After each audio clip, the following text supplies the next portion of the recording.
Good morning, friends. Welcome to all our channel. दोस्तों, आज हम जो कंपनी की बात करने वाले हैं उसका नाम है वेल्सपन एंटरप्राइजेस लिमिटेड। तो इससे पहले कि हम वीडियो स्टार्ट करें, मैं आपसे रिक्वेस्ट करता हूँ कि प्लीज़ हमारे चैनल को लाइक एंड सब्सक्राइब कर दीजिएगा, हमारे वीडियो को लाइक कर दीजिएगा। और आपको जो भी अगर स्टॉक मार्केट के रिलेटेड किसी भी चार्ट का एनालिसिस अगर चाहिए तो कमेंट में ज़रूर लिख दीजिएगा। तो चलिए शुरू करते हैं आज का एनालिसिस। तो जैसे कि आप देख सकते हैं, वेल्सपन एंटरप्राइज ये जो कंपनी है इसको पहले वेल्सपन प्रोजेक्ट लिमिटेड के नाम से जाना जाता था, और ये कंपनी वेलस्टन ग्रुप की कंपनी है। और ये कंपनी इंफ्रास्ट्रक्चर स्पेस में और ऑयल एंड गैस स्पेस में इन्वेस्टमेंट का काम करती है। अभी देखिए, इसका जो मेन फोकस है वो रोड और वाटर सेक्टर पे काम करने का है। और इस कंपनी है, जैसे कि आपको समझ ही सकते हैं कि वाटर का जो शॉर्टेज हो रहा है आगे जाके 10-20 सालों में, तो ये कंपनी को धंधा मिलते रहेगा, जिससे इसका प्रॉफिट है वो बढ़ते रहेगा। और ये अपना प्रॉफिट बढ़ेंगी तो आपको मालूम ही है इसका अर्निंग पर शेयर एक बढ़ेगा तो इसका जो पी का रेशियो है वो कम रहेगा, और शेयर का प्राइस कंटिन्यूसली बढ़ते जाएगा, जिसकी वजह से इसका पीईजी रेशियो भी इंक्रीज होगा, जिसकी वजह से इसका जो प्रॉफिट है कंटिन्यूसली बढ़ेगा, वैल्यूएशन कम रहेगी, जिसकी वजह से इसमें हमेशा बाइंग आती रहेगी। और जो जितना जल्दी इसमें इन्वेस्टमेंट करेगा उतने आगे वो बढ़ेगा, उसके पैसे डबल ट्रिपल और मल्टीपैगर करेगा। तो अभी हम इसका देखते हैं कि जो 3,000 करोड़ मतलब 2900 करोड़ की ये कंपनी है, इसका भाव चल रहा है 194 रुपये, बुक वैल्यू 157, पी 12 का है, और ROCE 10 का और ROE 11 का। और मेन इसकी जो बात है वो है ये कंपनी डिविडेंड भी देती है। और जो ये कंपनी मैं आपको बता देता हूँ कि इस कंपनी में एफआईएस ने अपनी होल्डिंग 1% तकरीबन बढ़ाई है, डीआईएस ने 0.02% बढ़ाई है, प्रमोटर ने 0.83% बढ़ाई है। तो जब डीआईएस और एफआईएस और प्रमोटर इसमें होल्डिंग बढ़ा रहे हैं तो रिटेल इन्वेस्टर क्यों नहीं बढ़ा है? अगर आप कोई दूसरे कंपनी में इन्वेस्ट करते हो, अपना 100 रुपये, 1000 रुपये, 2000, 10,000 रुपये इन्वेस्टमेंट करते हो, जिसमें ना आरओसी अच्छा होता है, ना आरओई अच्छा होता है, ना एफआईएस में इन्वेस्ट करते हैं, ना डीआईएस इन्वेस्ट करते हैं, ना प्रमोटर इन्वेस्ट करते हैं, जिसमें सिर्फ और सिर्फ पब्लिक इन्वेस्ट करती है। तो फिर इतना रिस्क लेने की क्या ज़रूरत, जबकि एफआईएस भी इस कंपनी में इन्वेस्ट कर रहे हैं, डीआईएस भी इन्वेस्टमेंट कर रहे हैं, प्रमोटर भी इन्वेस्ट कर रहे हैं, भाव भी अच्छा है, पी भी अच्छा है। ये सब होने के बावजूद भी ये कंपनी में लोगों को इन्वेस्ट करते रहना चाहिए।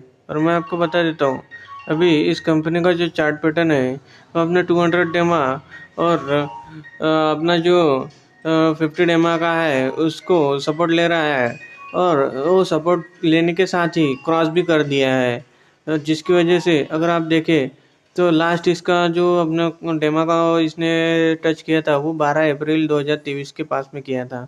वहाँ से ये डबल हो चुका है तकरीबन, और आगे भी जो वॉल्यूम है वो बढ़ गया है, जिसकी वजह से आगे भी ये अब यहाँ इस भाव से भी बढ़ेगा।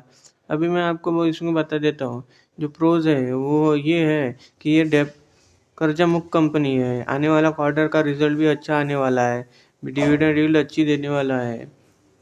और जो इसका जो प्रमोटर की होल्डिंग है बढ़ रही है, मतलब कंपनी का जो मालिक है वो खुद अपनी होल्डिंग बढ़ा रहा है, उसको मालूम है अपने कंपनी का भाव के शेयर का भाव बढ़ने जा रहा है, तो दूसरों को फायदा देने से अच्छा खुद खरीद के खुद फायदा लो, इसलिए वो कंपनी में अपना जो शेयर होल्डिंग पैटर्न है वो 1% से बढ़ा दिया है।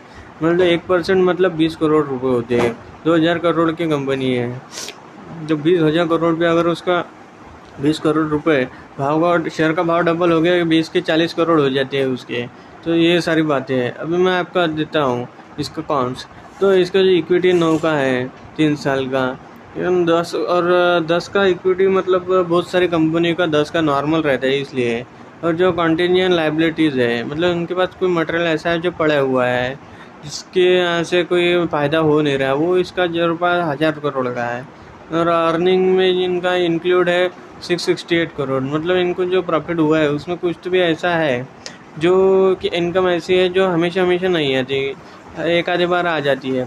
और जो इनका जो कैपिटल डेज है, मतलब ये जो काम करते हैं उस काम से जो पैसा मिलता है उसको, वो 70 डेज से बढ़ के 200 डेज अप्रोक्सीमेट हो गया। तो ये इस कंपनी के कौन सा है, तो आप उतना ध्यान में रख दीजिए।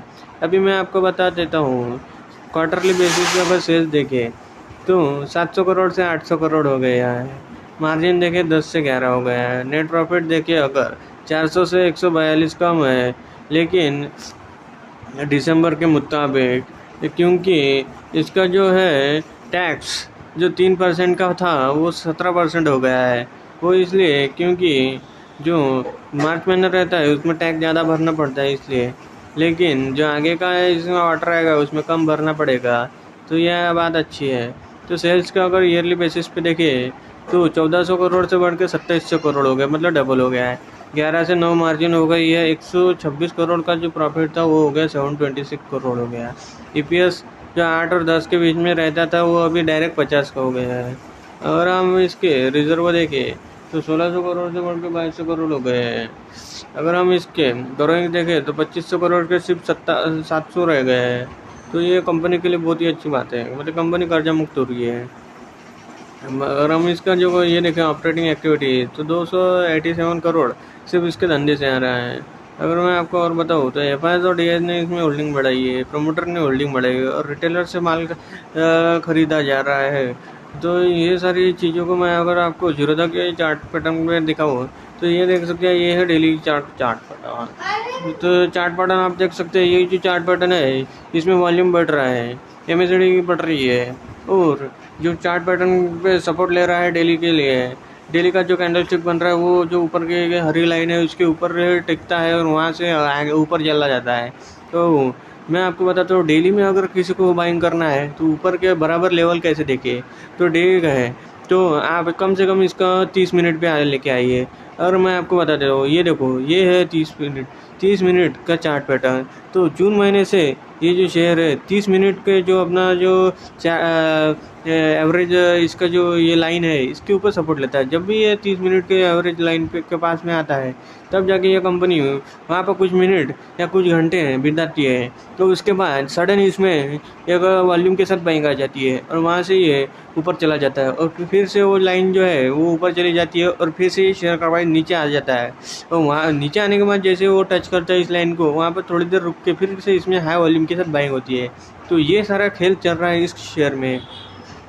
तो मेरा ऐसा सजेशन है या फिर मेरा ऐसा लॉजिक है कि जब जब ये कंपनी ये जो लाइन को टच करती है और यहाँ पर आती है तो आप इसमें बाइंग करके चल सकते हैं, जिसकी वजह से आपका जो रिस्क है वो मिनिमम रहेगा और आपका जो एवरेज बाइंग है वो कम हो जाएगी, जिसकी वजह से कम रिस्क में आप ज़्यादा प्रॉफिट कमा सकते हैं।